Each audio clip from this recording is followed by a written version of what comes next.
The rain pounded softly on the window, and the darkness of the night was broken only by the light from the house across the street. Jazz was playing on the radio, and Michael sat deep in thought, staring into his glass of aged whiskey. He felt defeated by the bottle he'd drunk, but not completely. He replayed the unexpected encounter with Angela over and over in his mind. Michael couldn't keep from smiling crookedly as he recalled his first encounter with the fiery and charming red-haired girl. It had been at the animal clinic when he brought his mother's chubby British cat in for a vaccination. Angela was filling in for the local veterinarian and had a special talent for handling energetic four-legged patients. Even grumpy and unsociable Charlie seemed to like her and didn't fuss during the injection. In the office, Michael turned on his charm as usual, but it didn't work this time. Despite his 47 years, he looked great with well-groomed brown hair and chiseled facial features. He was stylish and had an active outlook on life. However, Angela didn't even smile.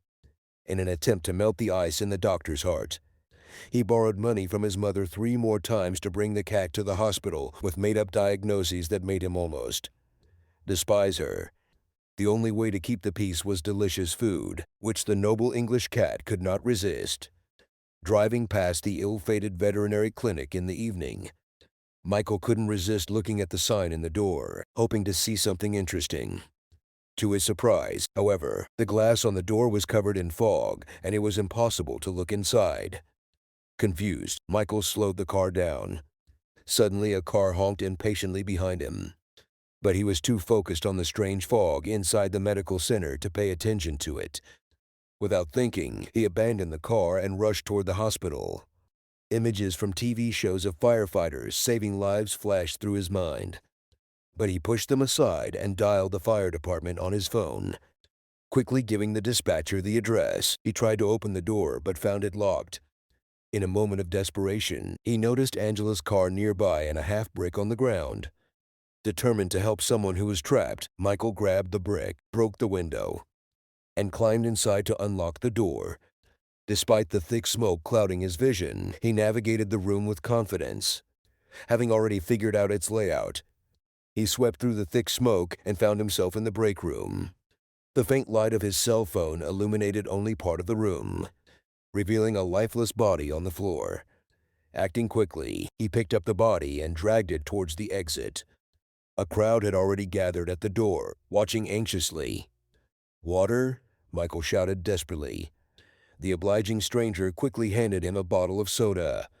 Michael splashed the water on Angela's face, causing her to cough and come to her senses. At that moment, a siren wailed from around the corner. A fire truck pulled up to the house, its firefighters ready for action. Making their way through the crowd of onlookers, they entered the building. Miraculously, no one was hurt that night. Michael drove Angela home, treating her to a glass of wine, and making her promise not to start any more fires. The hospital was eventually rebuilt, and the fire was quickly extinguished. Michael and Angela's relationship blossomed, leading to several months of dating and eventually a wedding. On the wedding day, only Angela's mother was present from the in-laws. However, her mother-in-law welcomed Michael like family, always greeting him with homemade pancakes and a delicious drink made from her secret recipe. My mother-in-law, very fond of me, when we were alone, she looked at me strangely. And even more dangerous was her smile, which gave me mixed feelings of fear and desire. Come to think of it, life has been pretty good for me. At 50, with 2 lovely girls off to university, and my wife Jade, and I'd ready to celebrate our 25th wedding anniversary, everything was going well. We owned most of a very nice house in an upscale suburb and drove nearly new cars. My job as a regional sales manager for a national company was in full swing. Jade, who had only returned to work 5 years ago, was also in a good position. She took a job with Greg, a friend of ours, as his assistant, but soon found her place on their advertising team.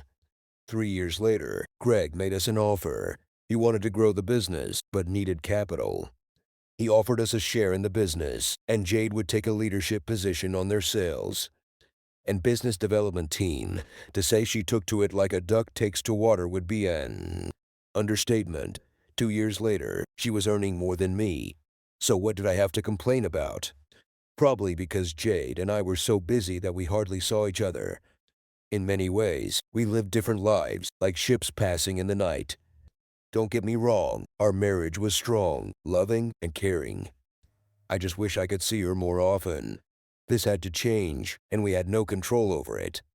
The world was struck by a virus so powerful that the only option was to lock down entire countries with draconian controls that some likened to martial law. This was a full-blown pandemic, and the actions reflected the danger to humanity. Country and state borders were closed. Schools, churches, universities, public forums were closed.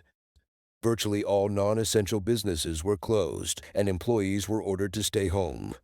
Those who could work from home were forced to do so, and only those workers assessed as essential were allowed to work. All shops, with the exception of supermarkets and pharmacies, were closed. To support these efforts, police took to the streets in large numbers to enforce the new laws, and so we were locked up, imprisoned in our own home, with no one but ourselves to talk to. For me, this was the chance we had been looking for so long. It was actually a blessing in disguise. Working from home was like a vacation.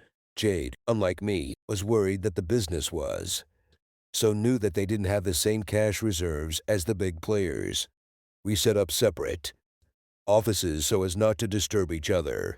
We brightened up the day with some fun banter about who made coffee or lunch, and it was something of a rebirth of our happy marriage. The first couple of weeks, everything was like a honeymoon. We cooked together, shared cleaning and household chores. We slept on weekends and rode bikes. I had been a fanatical cyclist all my life, and now Jade saw this as her only chance to get out of the house. At that time, people were only allowed to go outside if they were engaged in some kind of sport, and at the same time, they had to maintain a social distance of at least 2 meters. Cycling seemed like the perfect solution. It has become our daily break from work and an escape from household chores. During this 2-week period, Jade really became interested in this activity and began to look forward to it as much as I did. Taking a break from our normal routine gave us the opportunity to try out activities that we would otherwise miss due to travel and long work hours. As a treat, I took an online massage course, and Jade was the proud recipient of my nightly massages. This in turn led to the most amazing sex of our lives, as if a magic switch had been flipped and we were transported back to our early years together. We made love every day, often twice a day. God, it was incredible. Jade, even at 48 years old, remained very attractive, active, and sexy. She decided to fill the time by taking an online aromatherapy course, which resulted in delivery vans arriving daily and the house smelling wonderful. The combination of aromatherapy and massage gave amazing results. As good as life was, in the 3rd week things started to slow down. It became difficult to maintain that level of excitement and interest. We started to get irritable. The fever set in, and we needed a pick-me-up. To try and bring back the magic, I cooked a nice dinner. Jade seemed impressed with my cooking skills, but as soon as she was done, she thanked me for the food and went straight back to work, leaving me sitting alone. The band was starting to take its toll on their business. I know full, and I knew it, but opportunities like this don't come around often. A chance to start our marriage, and I felt it was slipping away. She spent too much time on the damn computer or phone, chasing clients and customers. I needed to get her away from that damn computer. I took a hot bubble bath, filled the bathroom with scented candles, chose smooth and sugary jazz, and dimmed the lights. When I walked into her office, she was typing away like crazy. She raised her head with a strange expression. As I extended my hand to her, she stared back at me. "Mark, what are you doing?" I lifted her from the chair, and she stood up reluctantly. "Mark, darling, I need to work." He put his finger to his lips and led her to the bathroom. She moaned the whole way. "Mark, please, honey, I have work. This is important." As soon as she saw the bath and the candles, she smiled widely. "You sexy monster, this looks incredible. But darling, I have work. My love, I'm sure your clients will still come tomorrow." So today relax. Enjoy the champagne and massage that magnificent body. I helped her undress and held her hand while she climbed into the jacuzzi. As she leaned back in the bath, I passed her a glass of champagne. She took a deep breath. Thank you, honey. I can't believe how caring you are. I'm spoiled. I giggled. Don't worry, my love. I'll demand a refund later. And maybe I'll get it out of your body. God, I hope that's a promise, she whispered. I left her lying there, covered in water, with her head thrown back, eyes closed, listening to music and enjoying the relaxing water. I walked into the break room, and as I passed her office, I heard her phone buzzing. Damn, it would probably distract her if she heard it. I ran inside and was about to turn it off, but when I saw that it was a message from Greg, I decided to open it in case it was important. When I opened the message, I was stunned. There was a message there. I can't wait to have you in my bed again. Jesus Christ, what the hell was that? A joke. I started scrolling down a stream of messages. Greg, you're so sexy. It's not fair. I'm so sorry we can't see each other more often. When I scrolled down the page, there were literally hundreds of posts and even a few photos and videos. In one of them, Jade gave him pleasure, a few photos of his assets, and a few photos of Jade without any clothes on. Lord, this was a long-standing affair. It was not a joke or a prank. It really happened. As I sat stunned, my heart pounding, Jade called. Darling, my glass is empty. I brought her another glass, and looking at her beautiful smiling face, I didn't know what to say. She sighed, smiling blissfully. Thank you, sexy. Don't worry, darling. I returned to her office lost. The pain was so deep. How could she do this after everything we went through? Raising children, building a life. 25 years we stood side by side, depressed and filled with wild anger. I went outside into the cold night air, trying to calm the rising tide. The anger did not subside. I wanted to hurt her. I wanted her to feel like pain, humiliation, burning shame. It was crazy and irrational, but I came up with a plan. I searched her phone, retrieving videos and photos, and forwarded messages to everyone in her contact list. Over 300 contacts would receive a surprise message. Friends, family, clients, all of them. I connected my phone to my laptop and downloaded everything, curious as to what she was up to. I opened her computer. She also emailed him, so that's what was so important. I found a ton of other emails similar to these. I repeated my previous steps and forwarded them to her contact list again. I took out the flash drive and downloaded everything again. I needed all the evidence I could gather. Then I realized that my marriage was over. I wanted to just leave. But this damn virus locked us together, and it was impossible to get out. We converted the room above the garage into a bedroom for our daughter before she left for uni to give her some privacy. I began to collect all my things and move them there. This will be my refuge until everything is over. I was already on my third attempt when Jade came out wrapped in a towel. When she saw that, I was carrying an armful of things. She hissed questioningly, "What the hell are you doing?" "I'm moving into Chanel's room until this damn thing with the virus is over." "Mark, what's going on?" "You're scaring me. You're acting crazy." "Fuck off, Jade. From now on, our marriage is over. I will file for divorce as soon as I can."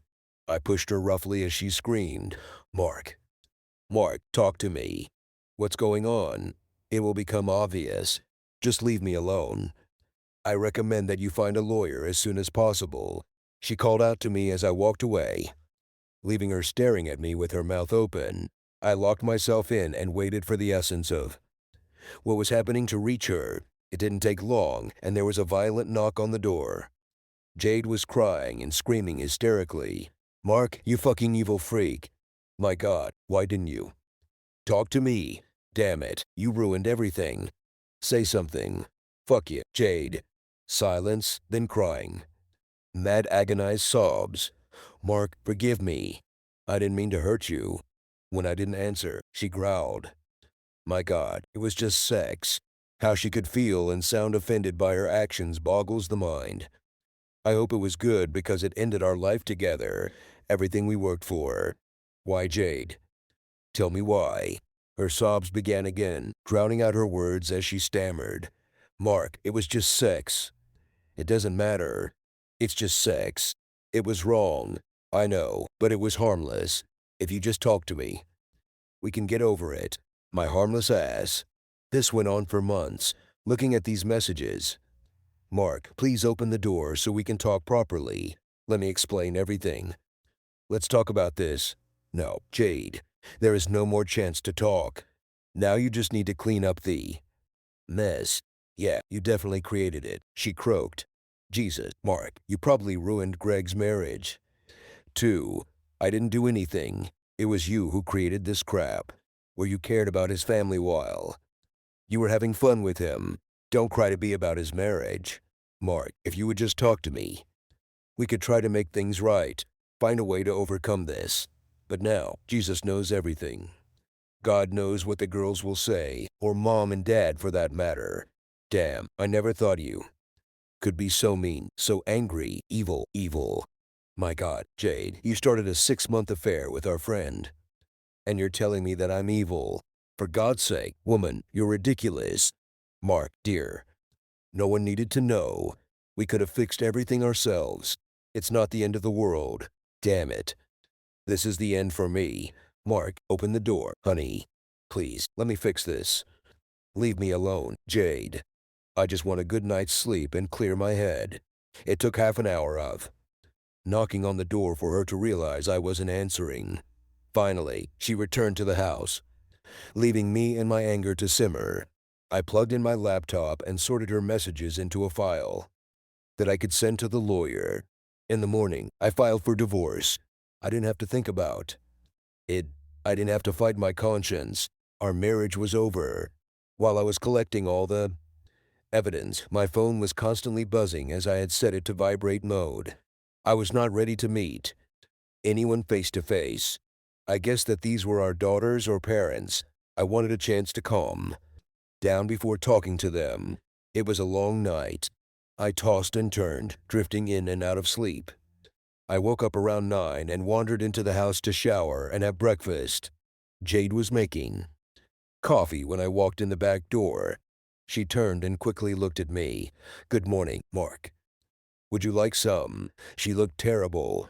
Her eyes were bloodshot, red, and droopy. No thanks. I'll do mine.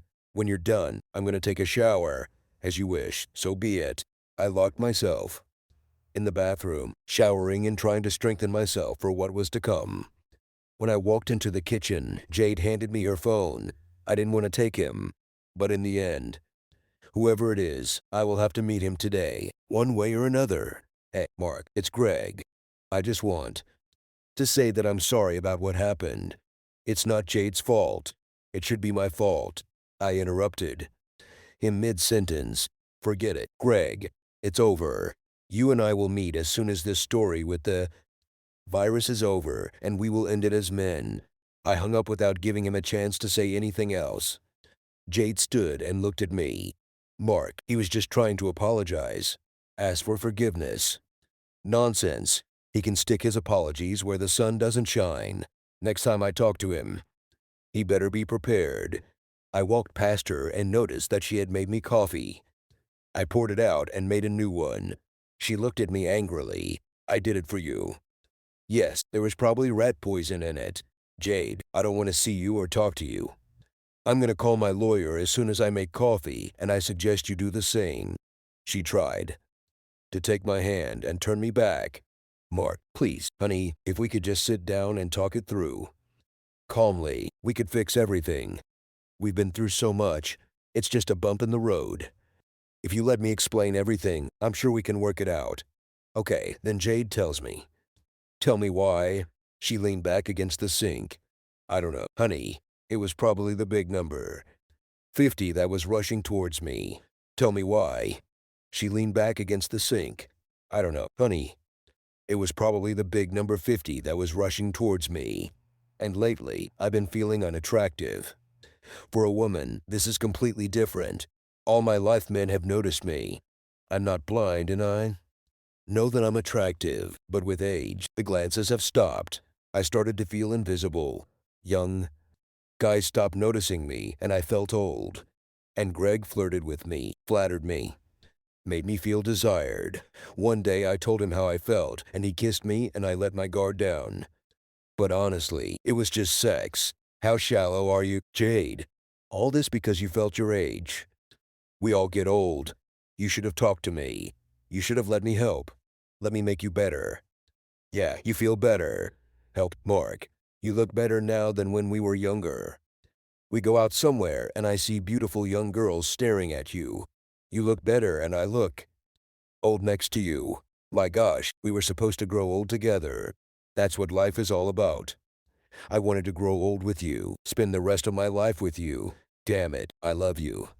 Sobbing, she mumbled through her snot. We still can't, Mark. I love you. I always have. And that hasn't changed.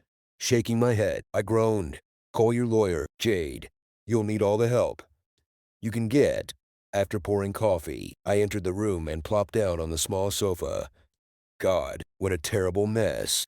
All I wanted was to escape, but I was locked up, imprisoned with this crazy bitch. While I was sipping my coffee, I received another call. It was Melissa, Greg's wife. Hi, Mark. She was clearly crying. Sorry, I don't know what to say. But thank you for reporting this. It's okay, Melissa. I needed it for my own peace of mind. What are you going to do?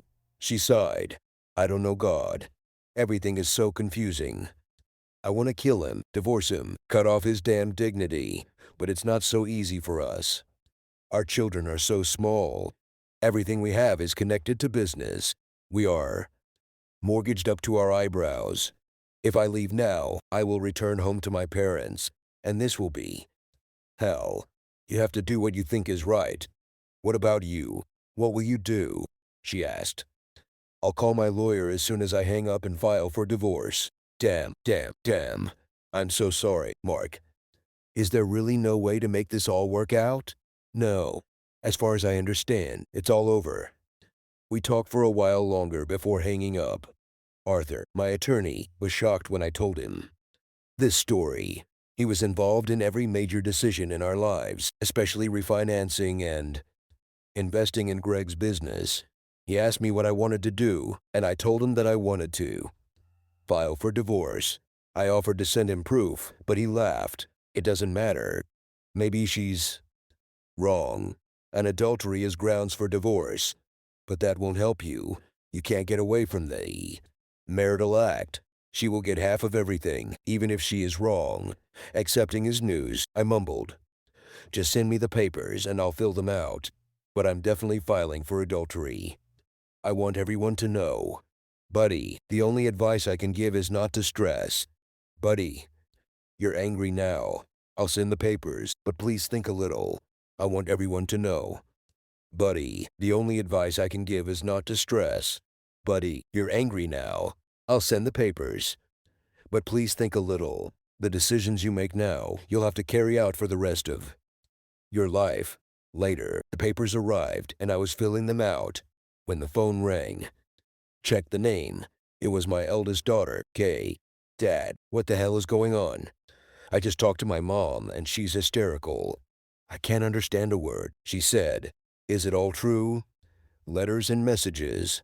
Are they true or some kind of stupid prank? She didn't believe it at all. It was her mother, her beautiful, caring, loving mother with whom she was so close. I heard the disbelief in her voice.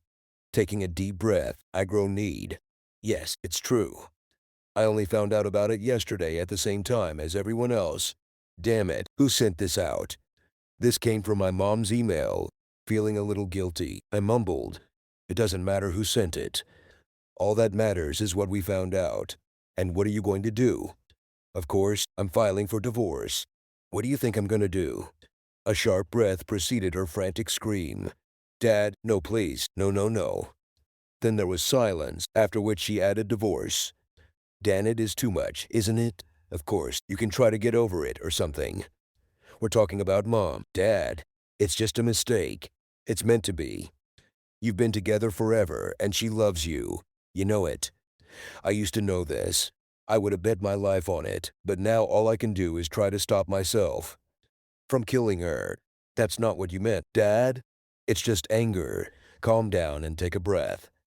Of course, divorce is not the answer. Maybe you can try seeing a psychologist or something else. Sorry, honey, but I've decided everything. I want to leave. She humiliated me enough. The conversation dragged on. She tried to make me change my mind, and we repeated the same words over and over again. She finally hung up, just as confused and upset as I was. Julie, my second daughter, kept up with Katie, and again, the afternoon was wasted while she tried to get me to change my mind. Unfortunately, she didn't believe it was true and tried to convince me that it was just some weird hacker or something. Even her convincing arguments could not convince me. I filled out the paperwork and returned it to Arthur, signed it, and completed. When I called him, he gave me another piece of advice. Divide your finances now before everything turns into a scandal. It made sense, and I started going through our finances and belongings. We only had one bank account, and it was a joint account, and everything came out of it. Credit cards, mortgage, everything. It was impossible to open another account over the phone. You had to go there in person. Everything was connected. The only good news was that she couldn't do anything either, so the money was safe for now. Of course, the rest of the day went on like this. I answered calls from friends and family. Everyone wanted to know what was going on. By the end of the day, I was tired of explaining. Jade's parents were the worst. They couldn't or wouldn't believe it and seemed convinced that it was some evil plot hatched by me to discredit their daughter. During dinner, I walked into the house and was rummaging through the cupboards for something to eat when Jade walked in. Can't we talk some more? Mark, please, we need to talk about this. Katie and Julie are devastated. Dan, you've scared them half to death with all this wild talk. These are not wild conversations. I was honest with them. I told you, Jade. I've already talked to Arthur and submitted the documents. We are currently in the process of divorce. Jesus Christ. Mark, that's just funny. Honey, it was just sex. I had no affair or plans to run away with him. It was stupid and selfish, but it doesn't have to be the end of the world. My God, you're feeling crazy. No, I was crazy when I didn't see this happening right under my nose. Damn, I must be a Dan idiot. You both must have laughed heartily. God, all those family get-togethers. You must have had a good laugh with him. No, honey, it wasn't like that. We never laughed. Or even talked about it. Bullshit. You had sex for 6 months. Don't tell me you never laughed at how to sneak out or get out. 6 damn months. Jade, 6 months. Her face dropped. We never laughed at you or Melissa. Say what you want, but I feel like a fool. All this time I loved you. Brought you flowers for your birthday, and he gave you a quickie. God, how many times did we make love after you were with him? Never, she screamed. I would never do that to you. I love you. Sorry. I didn't think about it. I didn't want to hurt you. It just all started with innocent flirting and fun. Please, Mark, can we just sit down and talk? No, damn it, everything is over. You'll receive the papers in a week or so. Just sign them and send them back. Hell, I'll do it. There won't be any divorce. You're being stupid. We can fix everything. I didn't answer, and she burst into tears. Mark, you've already ruined me. My career and Greg's business. How much more revenge do you want? It's not about revenge. It's about ending it and moving on. I took the chips and left her there, looking after me. The next day, I was woken up by Jade knocking on the door. I opened it to see what she wanted, but she insistently rushed inside. Mark, Greg, Melissa, and I spoke last night, and we have a plan to try to save the business. We're going to say that a disgruntled employee we fired hacked into my email account and set up this whole thing in retaliation for being fired. Say what you want. I don't care. Mark, we need your help. If we want to make people believe this, we need your help. Could you support us? I laughed. The hell with it. If anyone asks, I will tell the truth. People should know what kind of deceitful manipulators they are dealing with. My rage shocked her. Melissa agreed she's going to support us. Mark, I beg you, Greg and Melissa are going to lose everything. His reputation is in tatters. It's his fault, not mine. She stamped her foot. But this is exactly what we will say. We will tell everyone, including the children and mom and dad, as you wish, but I won't help. For the next week, every time I went inside, she was on the phone with clients, distributing information to those who received the letter. I left them alone, but Melissa called me and begged me to help. They were desperate to revive the business and save Greg's reputation. Melissa seemed to forgive him and openly begged me to reconsider my position. I was so sick of it all, and I wanted it all to end. But there was no escaping the daily drama, no escaping the hellhole our home had become. Katie called several times and became increasingly upset with me. Her mother even convinced her that it was a strange plot to discredit her mother. She convinced me that I should accept everything as it is, forgive and forget. Of course, all I had to do was send her the video clip, but I couldn't bring myself to do it. Instead, I went the other way and took care of her mother. She was in her office working harder than ever. With new clients, I pulled up a chair next to her desk, sat down and folded my hands. Jade, you need to tell Katie and Julie the truth. They drive me crazy with this hacker bullshit. She recoiled. What? Why not let sleeping dogs lie? Because they won't leave me alone. Every day they lecture me on the phone about why I'm tormenting you with a divorce. They think I'm a bad guy. She leaned forward across the table, leaning on her elbows, and stared straight at me. Mark, if you let me, I will compensate you for everything. Give me a chance to fix everything. Forgive me and let's start over. We have managed to get all customers back on board, and it looks like we are almost back to normal. Jade, if you don't tell the girls the truth, I'll be forced to send them the last piece of evidence I have. Mark, please, why don't we just leave it so no one loses? I lost at this point. The girls treat me like the bad guy because I don't buy your bullshit. Either you tell them or I will. No, this is not fair. I don't want to get a divorce and the girls and I are just sorting things out. I won't spoil them. In any case, you can't say anything that would make them believe it. I took the flash drive out of my pocket and waved it in front of her nose. On this flash drive, there is a video of you pleasuring Greg. I think this might convince them. She almost fainted. God, you can't. I nodded. Either you tell them or I'll just send this to everyone you know, including our parents and children. Lord Mark, you are such an asshole. Why do we have to get a divorce? It's over between me and Greg. Give us a chance and I promise that I will spend the rest of our lives together to make things right. You can't fix anything, Jade. Even if I could forgive you, I could never trust you again. I would always be looking over my shoulder, wondering who you were cheating on me with. Jesus, girl. Greg might not be the only one. There could be hundreds of them. She growled furiously. Get out. Get out now.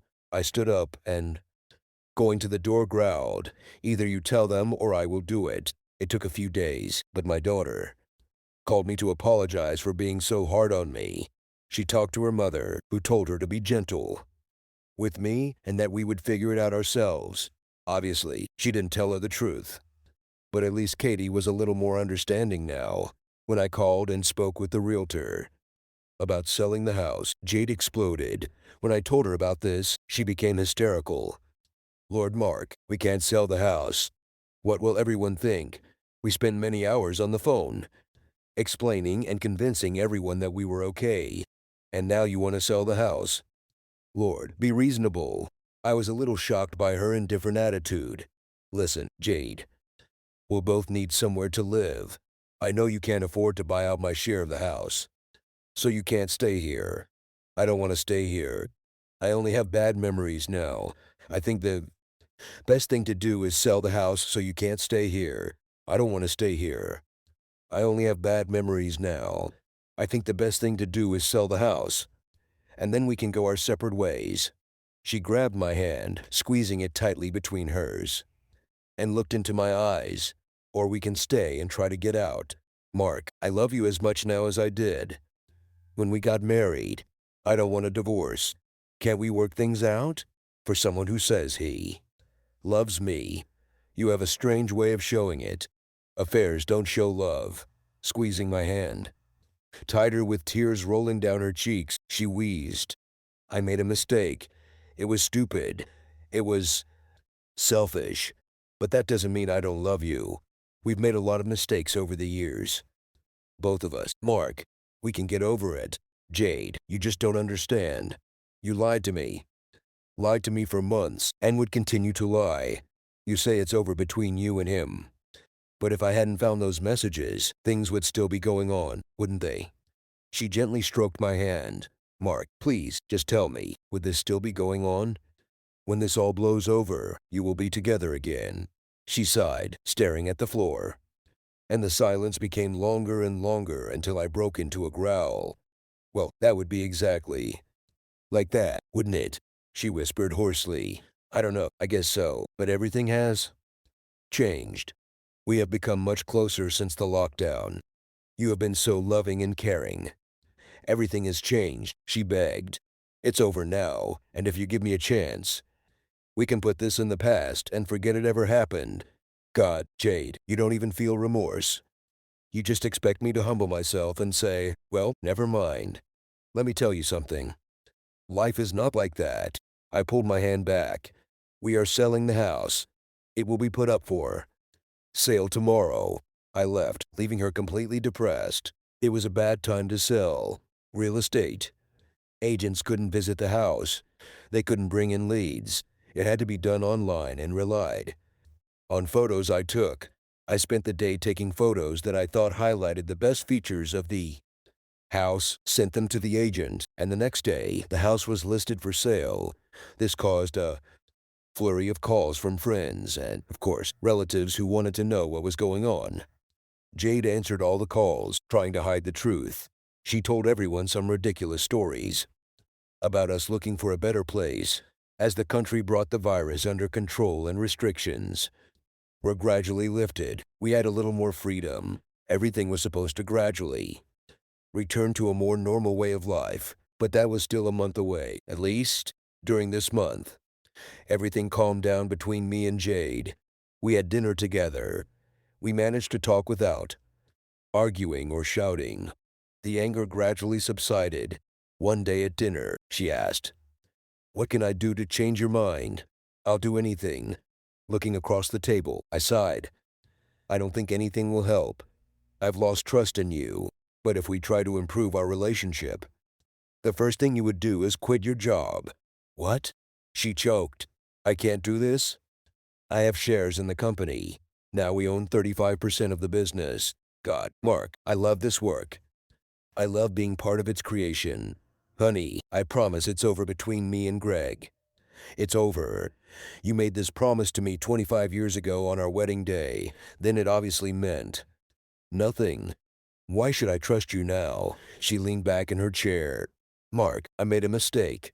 I know that, but I promised. What else can I do? Quit your job? I think it's simple.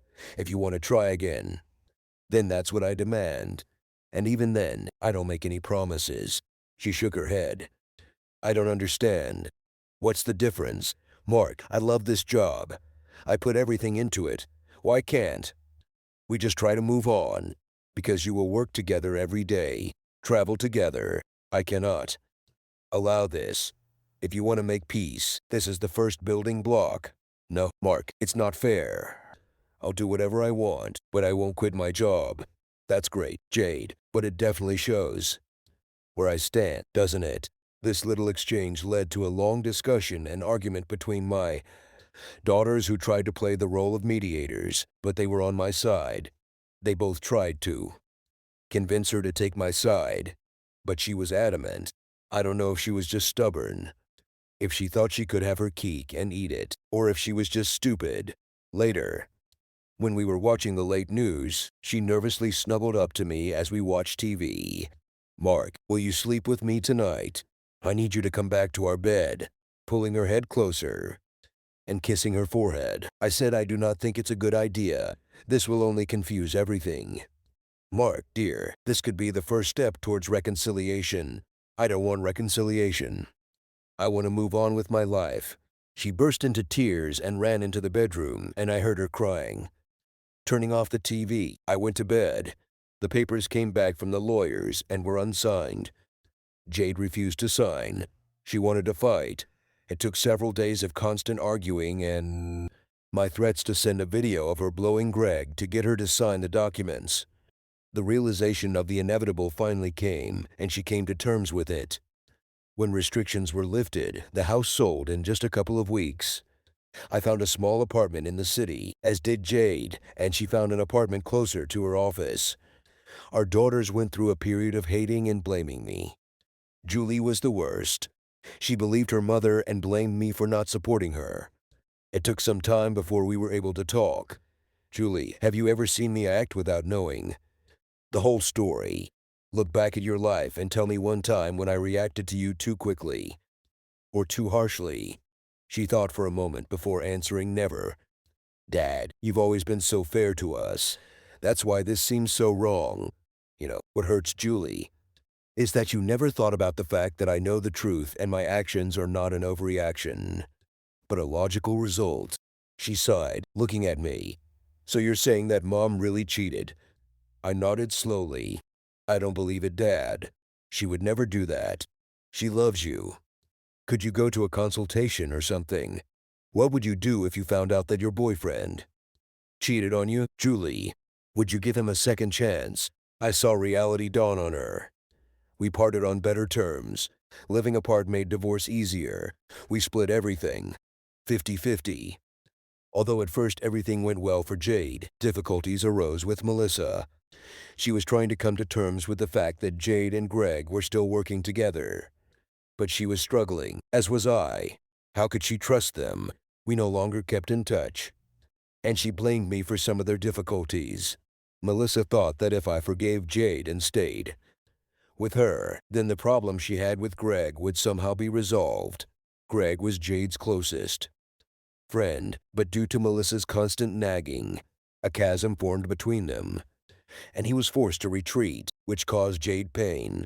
She spent most nights crying on the phone with our daughters, which in turn prompted them to call me, begging me to forgive and forget. The moment the restrictions were lifted, I took my chance. I made a promise to him, and it was time to act. I waited in the parking lot of their business the day of reckoning had arrived. As soon as he walked out into the parking lot and saw me, he stopped in his tracks.